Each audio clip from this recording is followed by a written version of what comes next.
Welcome to AGS IS Academy. Friends, today I'm going to start another banner of AGS IS Academy regarding a particular video which is very significant. And the title of this video is Role of the United Nations in Addressing Conflict in West Asia. We all are aware what exactly is happening now between Israel conflict and Palestine, or you can say Israel and Palestinian conflict at the moment. But beyond that, I am going to discuss under this particular banner of video. Dear friends, what exactly this means, this particular West Asia. Let me tell you two things here. For those students who are from international relations or political science, they must be aware about this. And those who are non-background with this, so I'm trying to clear this. West Asia generally, when we talk about, it's also known as Middle East. And in that sense, it generally covers most of the Arab countries. You can say all major countries. Let's name that Saudi Arab, UAE, etc., etc. All GCC countries part of that, and including also extended part of WANA, but North Africa that covers. So why this is important? This is very significant, and I will make a particular video on this, why this is important, this particular area. But today I'm going to discuss which is very much useful for international relations students and pol science. At the same time, it's very important and useful for competitive exams of any civil services exams, be it center or state level. Dear students, so we got the title. What it says, it's talking about in today's topic role of what? Role of the United Nations. Where? The role of United Nations in addressing conflict in West Asia. So one thing we got in this particular title is clear, and that clarity is it's talking about the conflicts which keep on happening in the entire West Asia. And it tries to address how it's trying to address what is the role of the United Nations. Though we have major parts, though we have other institutional bodies, but being the largest organization of the world, United Nations. So its role here in this connection is being talked about, and we are trying to see how exactly it's playing its own role. Let's go to the next part of this.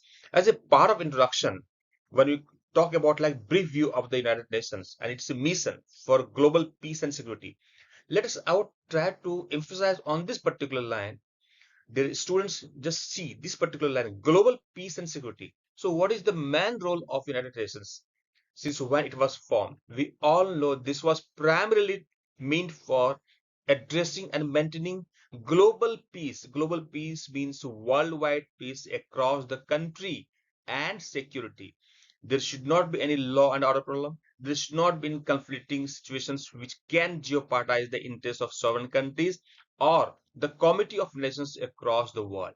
So the prime function of UN happens to be to maintain global peace and security. This is clear. You all got to know this.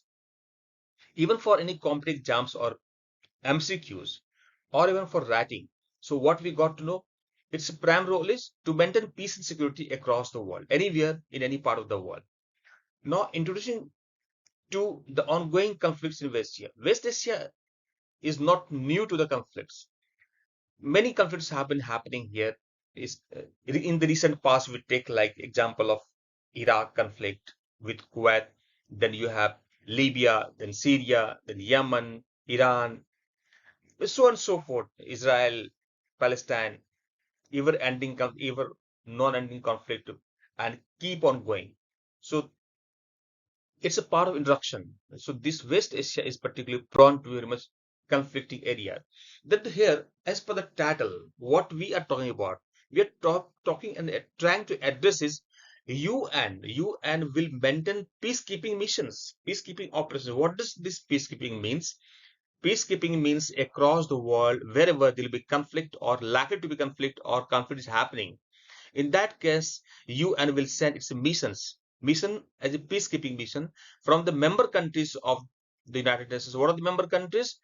Almost covering from 190 plus countries across the world, selecting armed forces and then sending them on the hot spots or conflict zone to maintain peace there. And operations should be there. Here we are since talking about like West Asia. So it will be confined to West Asia. Say, for example, US disengagement observer forces in the globe. Here, particularly, we are talking about Golan Heights to maintain the ceasefire between Israel and Syria. Since these areas are very conflicting areas, and Golan Heights is one of them where problems are there. Recently, I'm not exactly talking about like only Israel and this Palestine conflict, Hamas, and you are seeing what's going on. This is ongoing conflict, hostages, and then escalating conflict you are seeing just a few days ago it started. But I'm going beyond that. As a whole, this area is very much prone, and the UN role is very, very significant. Not only it covers one particular, this particular Israel and then Palestine, rather it covers entire area wherever there is a conflict. We'll go to the next part of this, and then what is the role of diplomatic mediation? How diplomacy can play a decisive role? What is diplomacy? Diplomacy is from various countries or major powers role, their diplomatic missions or representatives or ambassadors from their respective countries on the behalf of UN's role in diplomatic efforts to resolve the conflicts as a representative from there whosoever is there in UN or in the country specific. Their role will be to address, to play mediation role. Through mediation, that conflict can be addressed wherever in this particular West Asia or Middle East that's taking place. Israel and Palestine is one of them. So UN sponsored peace this talks should be able to resolve the conflict and to negotiate a two-state solution or anything which can be suitable or applicable for the lasting solutions, peaceful lasting solutions as it should be as it happens. So dear friends, what is important is here here diplomatic missions role is significant which you tries to play and has been playing. Let's go to the next part of this. Then in that case, when conflict is already picking up, then a lot of casualties happen, and that can be of citizens besides what the target group. Then UN agencies providing humanitarian aid to conflict affected regions. Say, for example, UN Relief and Works Agency for Palestine refugees in the Near East providing essential services to Palestinian refugees. Not only here, anywhere in the world, wherever there is a need of this part of this Middle East or West Asia, humanitarian assistance is sent by UN as a part of UN's role in addressing those conflicting situations and for the refugees, because in every conflict, refugee issues always come into picture as it had happened latestly of Syria. Syrian example, you had seen many refugees went outside Syria and across the globe. The Rohingya refugees you saw when disturbances took place in Myanmar. So it spills over and then that creates problems. So this UN tries to address those issues. Then next, when we talk about conflict prevention and early warning, once the problem is about to start or about to bring up, then already the UN should, and then UN does it to prevent the conflict. And UN initiatives aimed at particularly preventing conflicts and address early warning signs. It tries to see that something is going to happen in that particular area, then the UN's role is significant to address that not to happen, not to let it happen. If it will happen, then it will escalate not only from that conflict zone, it will escalate to many different parts, and it can lead to not only from local to regional, rather national and international, and can turn out to be a this world war. For example, UN efforts in monitoring tensions in the Persian Gulf region to prevent potential escalation. It has it has used the word, dear students, about the Persian Gulf region. What do you mean by Persian Gulf region? What it talks about? What it refers to? It generally when we underline this, it simply means the Persian Gulf, sometimes also called the Arabian Gulf, or is it Mediterranean Sea in the West Asia, or you can say connected areas, water bodies and areas which are very much linked to these GCC countries and the entire this West Asia wherever is relevant. The body of water is an extension of the Indian Ocean located between Iran and the Arabian Peninsula.